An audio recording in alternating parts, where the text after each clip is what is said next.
सभी किसान भाइयों को मेरा नमस्कार। तो स्वागत है आप सभी का हमारे YouTube चैनल इंडियन फार्मिंग में। तो किसान भाइयों, आज की इस वीडियो में हम डिस्कस करेंगे कि किन किन कारणों से लोगों के फार्म जो है वो बंद हो रहे हैं। देखिए, सबकी अलग अलग राय होती है, सबके अलग अलग पर्सनल रीजंस होते हैं जिन कारणों से उन्हें मजबूरन अपना फार्म जो है बंद करना पड़ता है। ठीक है, देखिए, ये सिर्फ फार्म नहीं, इसके अलावा आपके काफ़ी सारे बिजनेस ऐसे होते हैं जो कहीं ना कहीं आपको किसी ना किसी कारणवश बंद करने पड़ जाते हैं। तो आज की वीडियो जो है थोड़ी सी लेंथी रहेगी, तो कुछ पॉइंट्स को कंसिडर करके मैं थोड़ा सा आपको बताने की कोशिश करूँगा कि क्या क्या रीज़न होते हैं ये सब, जो कि आपको कहीं ना कहीं आगे चल के परेशान करते हैं और आपको कहीं ना कहीं लॉस में लेकर जाते हैं। तो आइए शुरू करते हैं। अब देखिए, जैसे कि मैंने इसमें कुछ पॉइंट्स रखे हैं जिनके बारे में मैं आपको बताऊंगा कि कहाँ आदमी वीक होता है और ये सब चीज़ें आपको आगे दिक्कत कर देती हैं। तो जैसा सबसे पहला पॉइंट आता है आपका बजट, इसके बाद में नॉलेज एंड स्किल्स, इसके बाद में आपका मैनेजमेंट, इसके बाद में addition and removal of necessary and unnecessary resources, इसके अलावा cost cutting and optimisation, backup, are you investing on right person, pricing and timing and future plan. तो वन बाय वन सबको डिस्कस करेंगे और बहुत ही छोटे छोटे वाक्यों में मैं आपको बताऊंगा। तो सबसे पहले हम बात करते हैं बजट की। देखिए, हर आदमी की जो आर्थिक स्थिति है वो अलग अलग होती है। ठीक है, किसी के पास में पैसा ज़्यादा होता है, किसी के पास में कम होता है। और यदि कोई भाई सूअर पालन, चूँकि हमारी वीडियो जो है वो सूअर पालन से संबंधित है, तो हम सिर्फ उसी की बात करेंगे। देखिए, हर किसी का सपना होता है कि मुझे ये करना है, मुझे वो करना है। तो कुछ लोग बिजनेस में आना चाहते हैं, उनके पास में पैसा कम होता है, वो सूअर पालन करना चाहते हैं। तो देखिए, उनके लिए सबसे बेहतर यही होता है कि वो अपना पैसा इस तरह से डिवाइड कर लें कि कुछ पैसा उसको कंस्ट्रक्शन के लिए रखना पड़ेगा, कुछ पैसा उसको एनिमल्स के लिए रखना पड़ेगा और कुछ पैसा उसको उसकी फीड के लिए रखना पड़ेगा। ठीक है, तो आपकी एक प्रॉपर प्लानिंग होनी चाहिए जिसके अकॉर्डिंग आपको अपना पैसा इन्वेस्ट करना है। चूँकि आप एक लॉन्ग टर्म बिजनेस करेंगे, ऐसा तो है नहीं कि आज आपने पैसा लगा दिया कल से आपको अर्निंग स्टार्ट हो जाएगी, कल से आपकी अर्निंग जो है वो आपको मिलने लग जाएंगी। तो कहीं ना कहीं इसमें आपको पैसा इन्वेस्ट करना पड़ेगा, उसके बाद में आपको वेट करना पड़ेगा, इसके बाद में आपको कहीं ना कहीं रिजल्ट जाकर मिलता है। तो कुल मिलाकर कहने का मतलब ये हुआ कि ये एक पेशेंस का बिजनेस है जिसमें आपको धैर्य रखना पड़ेगा, आपको पैसा खर्च करना पड़ेगा, उसके बाद में आपको जाकर रिटर्न मिलता है। ठीक है, लैक ऑफ मनी। देखिए, पैसे की कमी कहीं ना कहीं तब होती है जब आप एक प्रॉपर प्लानिंग के अनुसार काम ना करके तो उसको एक अनप्लान तरीके से वो काम करते हैं। ठीक है, अब आपने कंस्ट्रक्शन में इतना पैसा लगा दिया कि आगे के लिए आपके पास में पैसा नहीं बचा, तो पैसे की आपके पास में कमी हो गई। इसके बाद में मैंने लिया है इसमें लेस एक्सपेंसेस ऑन स्ट्रक्चर। आपको स्ट्रक्चर में कम से कम पैसा खर्च करना है यदि आपके पास में पैसे कम हैं। देखिए, वो कैसे कर सकते हैं। आप एक छोटा सा फार्म बना सकते हैं, कम जानवरों से स्टार्ट कर सकते हैं। उसमें मैं आपको बताना चाहूँगा कि कंस्ट्रक्शन की कॉस्ट आप कैसे कम कर सकते हैं। यदि आप लोहे का फार्म बनाना चाहते हैं तो बहुत सारे आपके आसपास में ऐसे कबाड़ी होंगे जिनके पास में आपको पुराना लोहा मिल जाएगा, पुराने पाइप मिल जाएंगे। वो आप अपने इस्तेमाल करके उनसे बाड़े बना सकते हैं उनके। ठीक है, कुछ लोगों के पास में बांस वगैरह भी होते हैं, तो मोटे वाले बांस जो हैं वो उनके भी फार्म बनाते हैं। कुछ लोगों के पास में ईंटों की सुविधा ठीक ठाक होती है, मतलब कम रेट में उनको ईंटें मिल जाती हैं, तो वो उसका इस्तेमाल कर सकते हैं। देखिए, इसमें भी क्या है, अब ईंटें भी आपके पास में दो तीन तरह की होती है, अव्वल होती है, 2M होती है, तलसा होती है, पिल्ली होती है।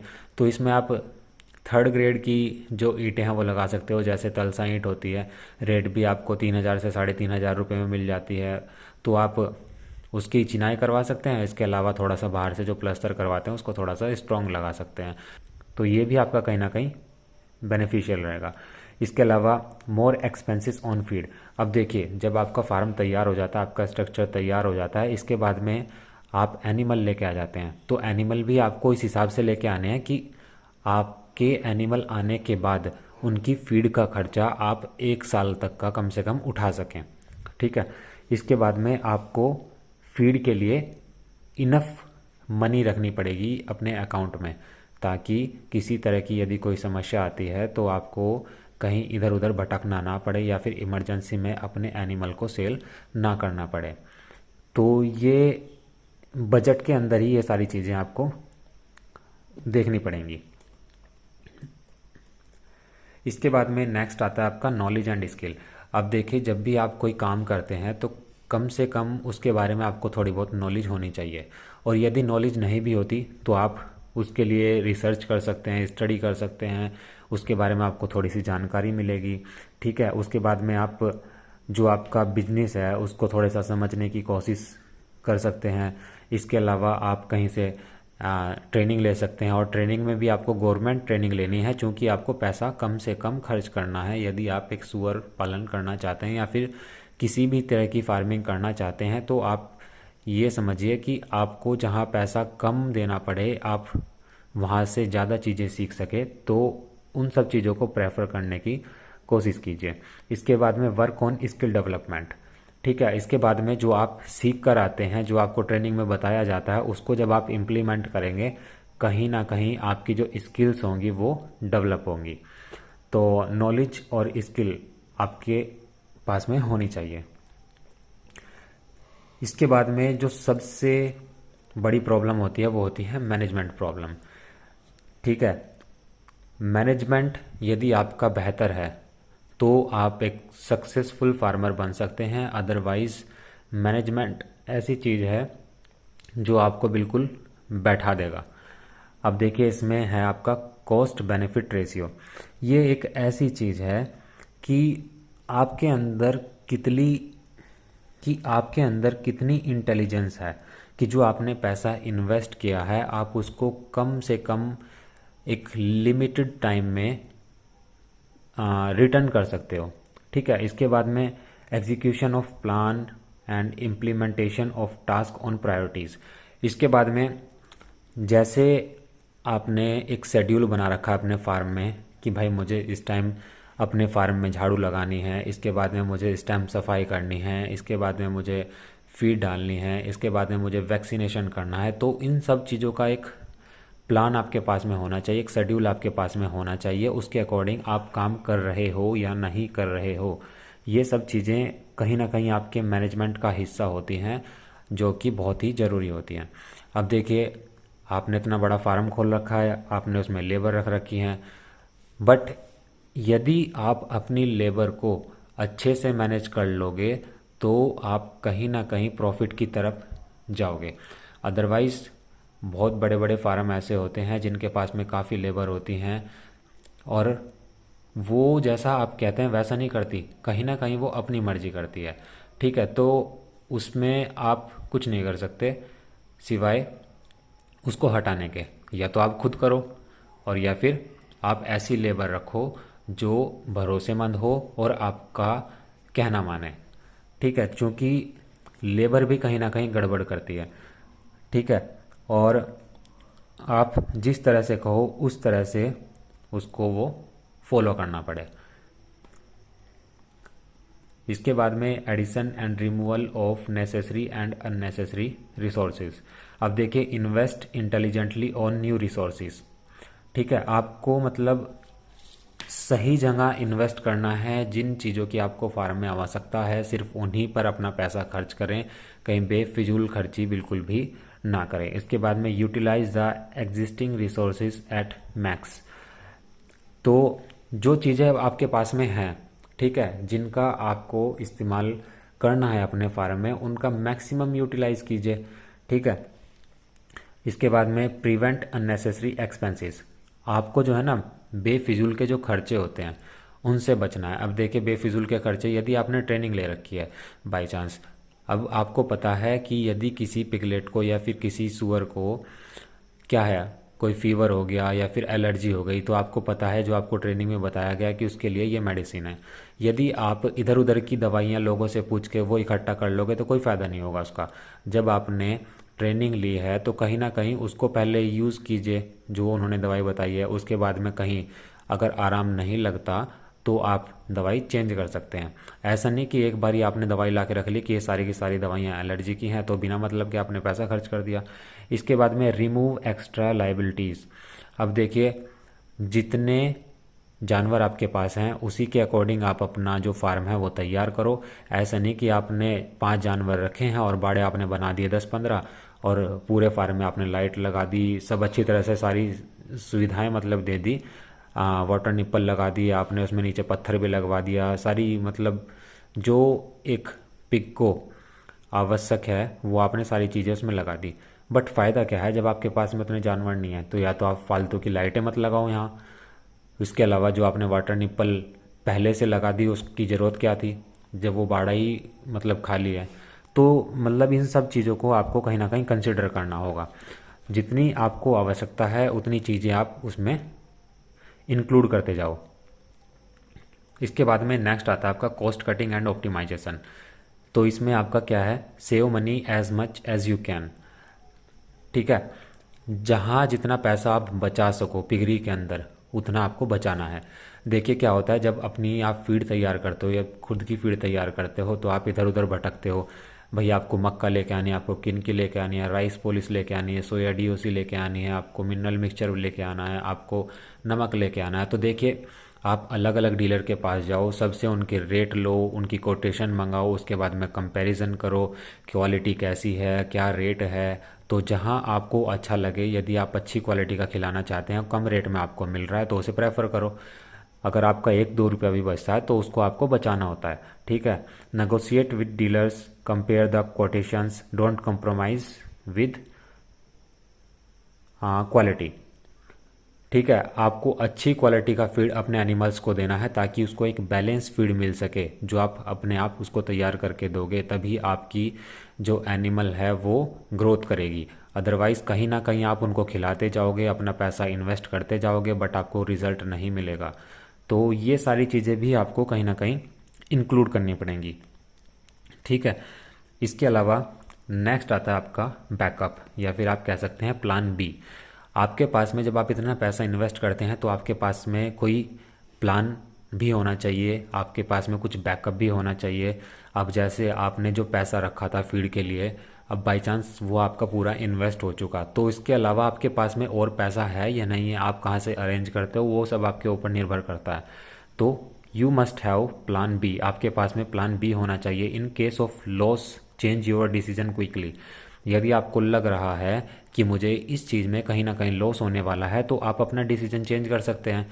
ठीक है, आपको लग रहा है कि मेरे पास में 100 एनिमल है, मेरे पास में उनकी फीड के लिए पैसा नहीं है, तो आप क्या कर सकते हैं, जो आपका ब्रीडिंग स्टॉक है आप उसको क्या कर सकते हैं, रख सकते हैं। और बाकी जो आपके पास में छोटे बच्चे हैं या फिर कुछ ऐसे जानवर हैं जिनसे आपको कुछ लाभ नहीं मिला, जिनकी ग्रोथ नहीं हो पाई किसी कारणवश, तो आप उनको सेल कर सकते हैं।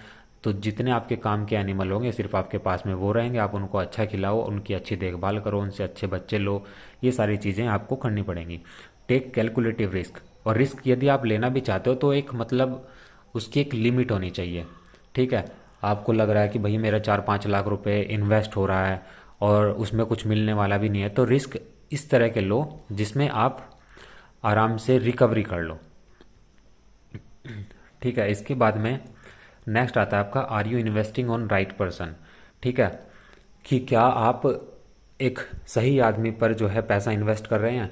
देखिए, फार्म लोग बनाते हैं वो अपने लिए बनाते हैं, ना कि लेबर के लिए। कुछ लोग ऐसे होते हैं कि भाई मुझे भी ये काम करना है बट मैं ये नहीं करूँगा और मैं तो लेबर रखूँगा, मेरी लेबर ये काम करेगी। देखिए, ये सब चीज़ें ज़्यादा दिन तक नहीं चलती। वो इसलिए नहीं चलती क्योंकि लेबर अपनी मर्जी से करता है और मालिक अपनी मर्जी से करवाना चाहता है, तो कहीं ना कहीं उनका जो कॉम्बिनेशन है ना वो थोड़ा सा बिगड़ जाता है। तो ये सब चीज़ें फिर लास्ट में फेलियर की ओर जाती हैं। तो आपको ये ध्यान रखना है कि जो आपकी लेबर हो कम से कम ट्रस्टवर्दी होनी चाहिए, आपकी भरोसेमंद लेबर होनी चाहिए। आपको विश्वास होना चाहिए कि ये बंदा ऐसा है और ये ऐसा ही करेगा जैसे मैंने इसको बताया है। Surround your self with honest people, आपके आसपास में ऐसे लोग हों जो ईमानदार हो। आपका नेटवर्क ऐसा होना चाहिए जिसमें अच्छे लोग हों, जिनको अच्छी नॉलेज हो, जिनसे आपको सीखने को मिले। आपकी उठ बैठ ऐसे लोगों से होनी चाहिए जो आपके साथ में अच्छा व्यवहार करें।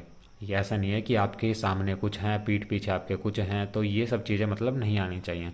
इसके बाद में make your network with like minded people, spend time on boosting your knowledge.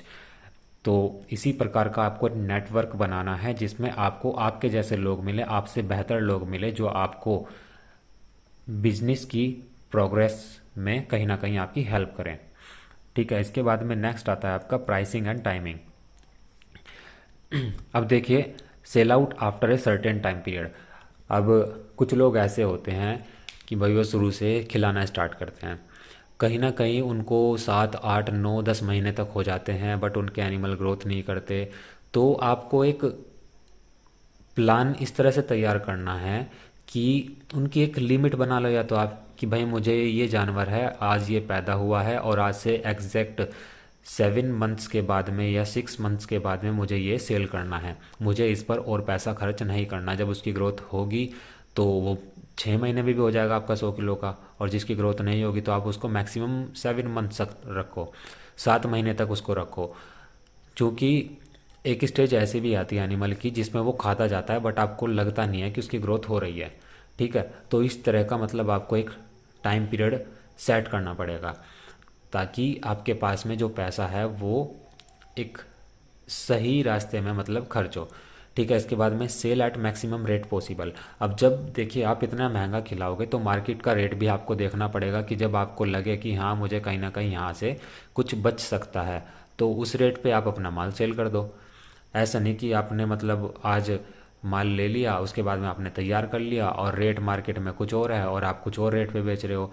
तो आपको मतलब जितना प्रॉफिट हो सकता है उतने प्रॉफिट पे वो बेचने हैं।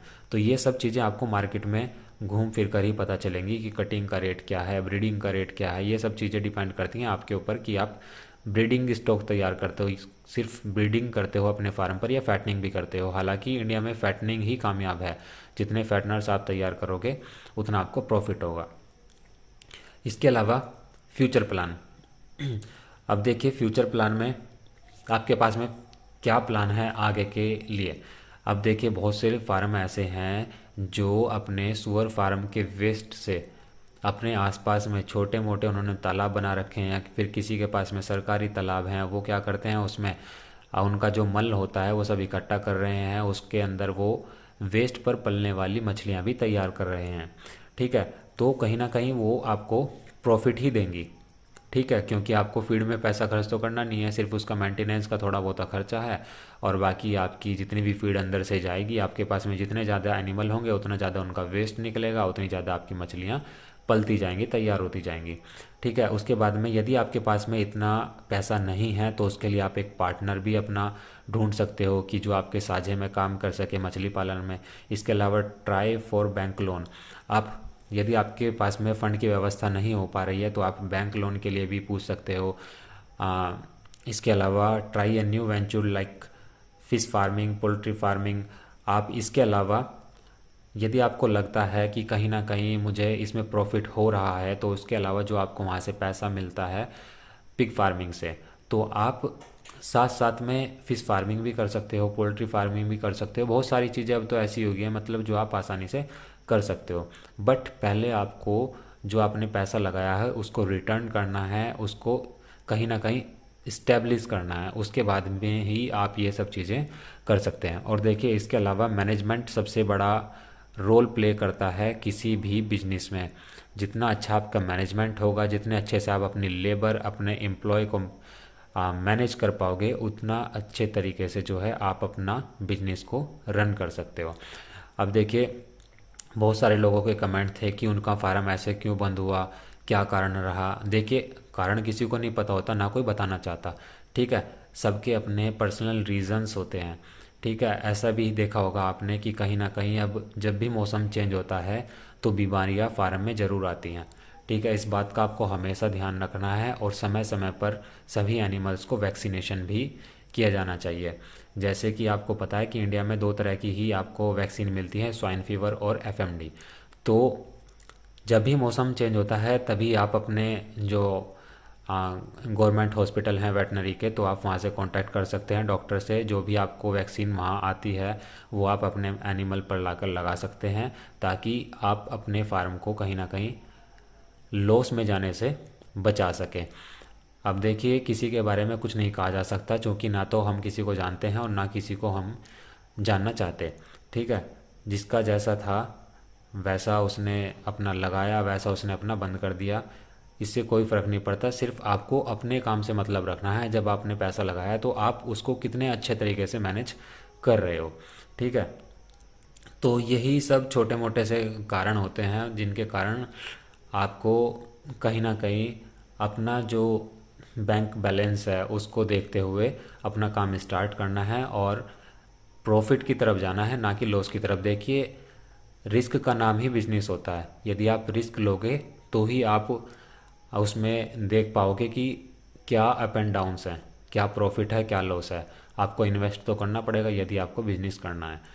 तो किसान भाइयों, मैं आपको लास्ट में यही कहना चाहूँगा कि आप अपने बजट के हिसाब से ही अपना फार्म बनाएं, अपने एनिमल लें, अपना फीड का खर्चा देखें, किसी की बातों पर ना जाएं। आप पहले खुद से कैलकुलेट कीजिए कि आपको कितना पैसा खर्च करना है, कितने के आपको एनिमल लाने हैं, कितने की आपको कितना आपका फीड का खर्चा आता है, कितने दिन का आपको उनका फीड के लिए पैसा रखना है। आप इधर उधर फार्म विज़िट करो, पहले स्ट्रक्चर देखो, कहाँ आपको लगता है कि उसकी कंस्ट्रक्शन की कॉस्ट को हम कम कर सकते हैं। सबसे पहले आपको वही सब चीज़ें करनी पड़ेंगी। इसके अलावा बाकी देखो, धीरे धीरे सारी चीज़ें ही मैनेज हो पाती हैं। एकदम से आदमी ये नहीं कि सारी चीज़ें एक साथ तैयार करके उसके बाद में एकदम सारा काम स्टार्ट कर दे। तो आई होप आपको मेरे द्वारा दी गई जानकारी अच्छी लगी होगी। तो वीडियो को लाइक कीजिएगा, शेयर कीजिएगा और चैनल को सब्सक्राइब करना ना भूलें। Thank you for watching.